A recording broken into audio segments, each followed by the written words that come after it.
thanks very much for coming back and joining me. So tonight, of course, is Retro Fridays, which is a series that I have been doing for a while now on my channel, and it's going really well. So that is so cool. Thanks for coming along. So in tonight's video, I am sure you've noticed already from the title, I have picked a fantastic, legendary sci-fi movie called Alien. And I would be very shocked if a massive array of yous who, watch my channel, have not seen this movie. I am sure yous have all seen Alien. And if there's a chance that anyone hasn't seen Alien, oh my good goodness, please go and watch it. Now, just very quick before I get started, this series, for anyone who hasn't watched any of this on my channel, it's not so much me coming on and doing, a movie review per se. It's just me coming on and randomly just having a sort of a laid back chat basically about a movie that I pick that's, like an old classic movie, retro movie, I suppose. Now, I apologise that I'm not on the camera tonight, guys, but I am absolutely exhausted and I'm in my pyjamas, and to be honest, guys, you'd just be looking at a zombie basically, so I've chosen not to. But you know what, guys, we're just going to go straight ahead. Now, of course, this sci-fi movie was from 1979. Oh my gosh, wow. Yet it is still loved so much today, and it is extremely popular. And it just never gets old, this movie. And of course, it was directed by Ridley Scott.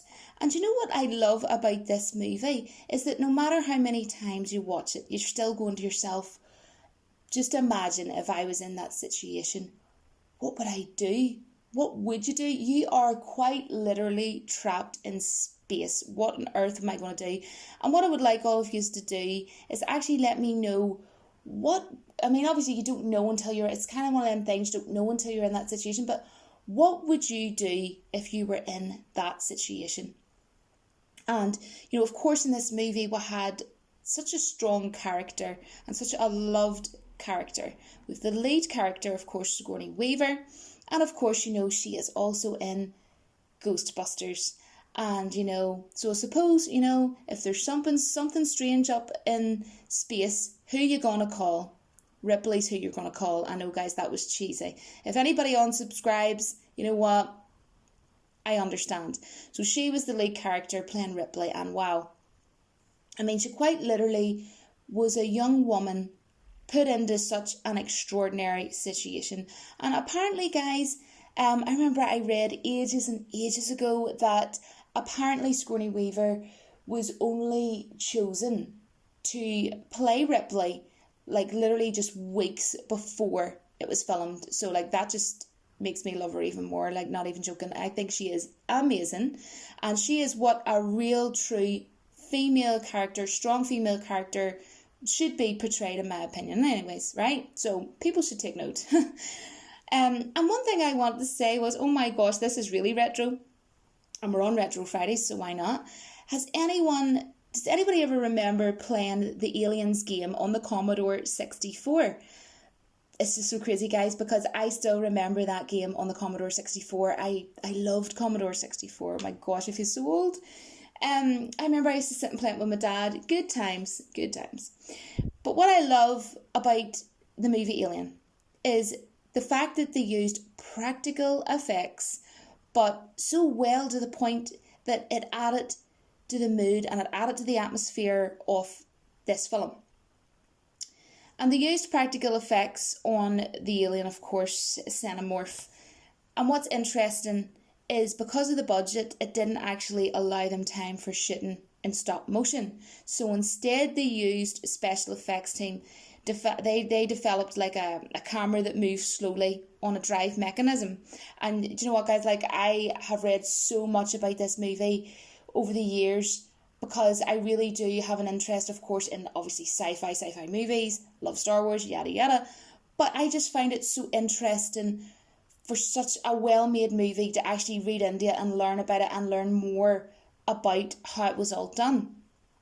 And I'm sure a lot of you might know all this anyways, but especially if you're a big fan. But the low budget also meant that instead of having a ton of, say, stars and galaxies and all that malarkey, right, in the shots, it was instead then just more darker.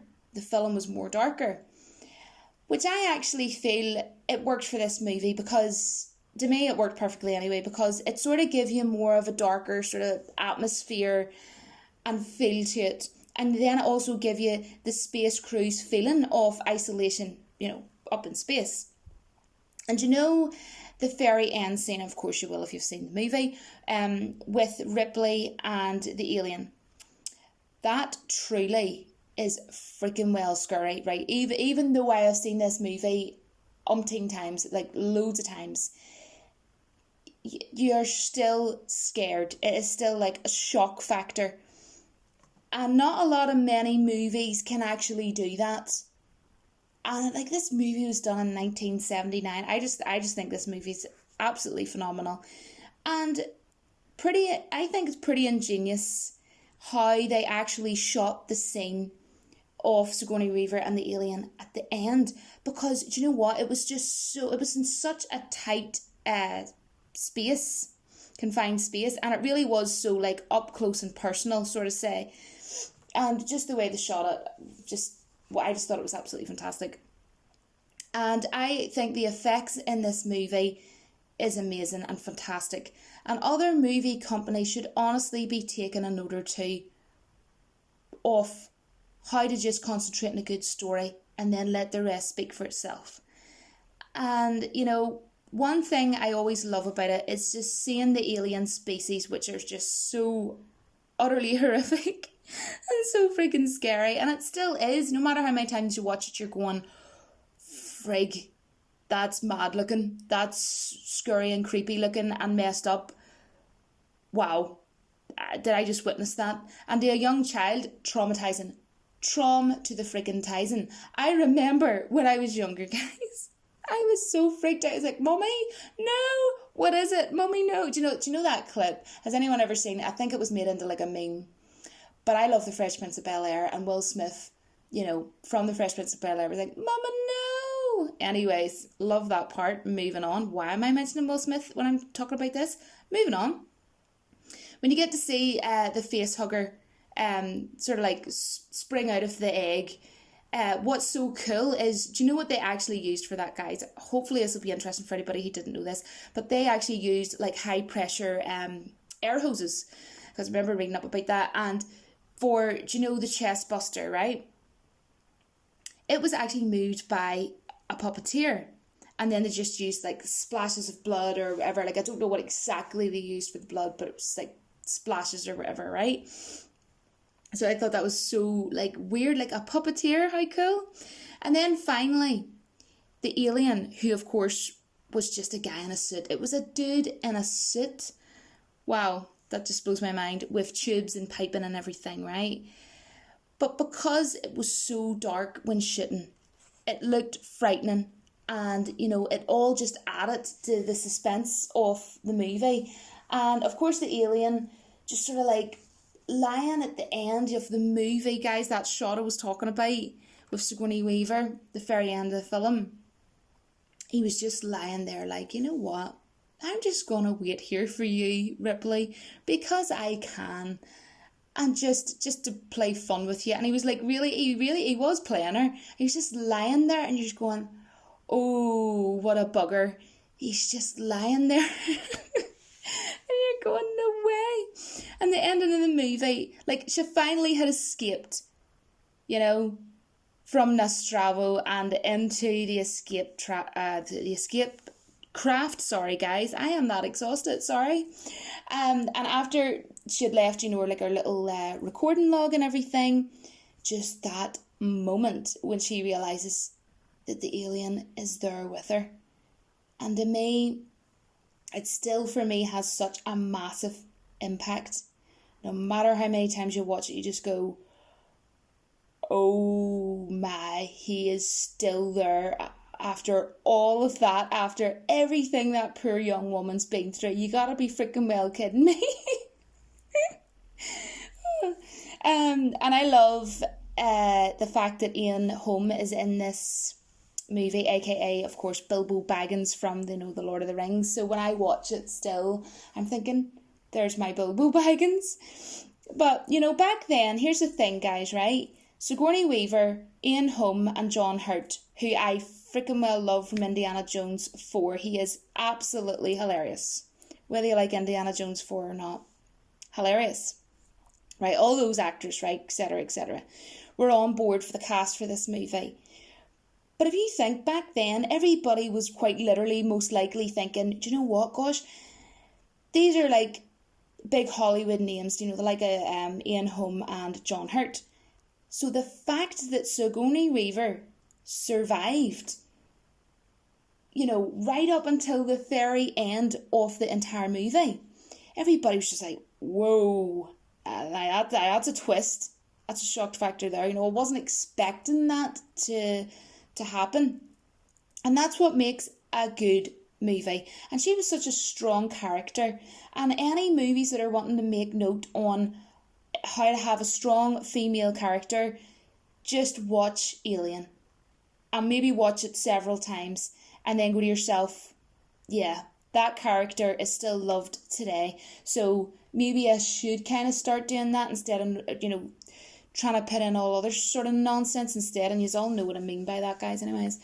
And I mean, Ripley was such a huge part of Sigourney Weaver's career as an actress when you think about it.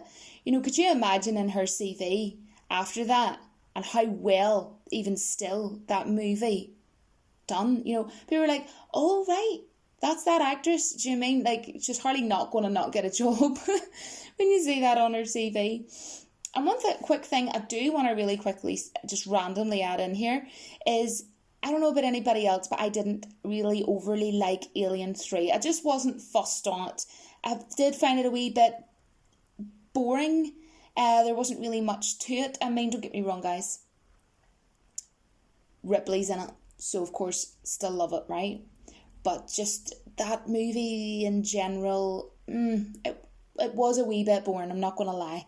If I had the cold or the flu or something, and I thought, what DVD will I watch? You know what I'll do? I'll stick on Alien 3, and I would watch it, and I would probably enjoy it, but it's just, I don't enjoy it as much. But anyways, back on to this movie.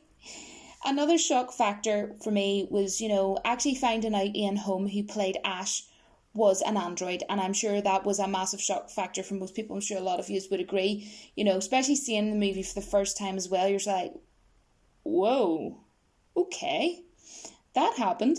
And the part of him, you see the part with him, you know, the scene where he's talking with his head, right, sitting, just lying there, was just so fantastically well done. It was amazing. And guys, like, you have to remember, bear in mind, this movie was made in 1979. And you look at that and go, frig, that actually looks brilliant. It actually does, even now. But what's really cool about it, guys, in case anybody didn't know, was that scene was actually shot with milk and pasta. So it honestly just goes to show, you know, what you can do with a good effects team, basically. And it looked really horrifying and it looked cool. But can you guys imagine nowadays, you know, say a movie that, you know, tried to recreate some sort of scene similar to that or something along those lines? It would be full with a crap ton of CGI, most likely anyways.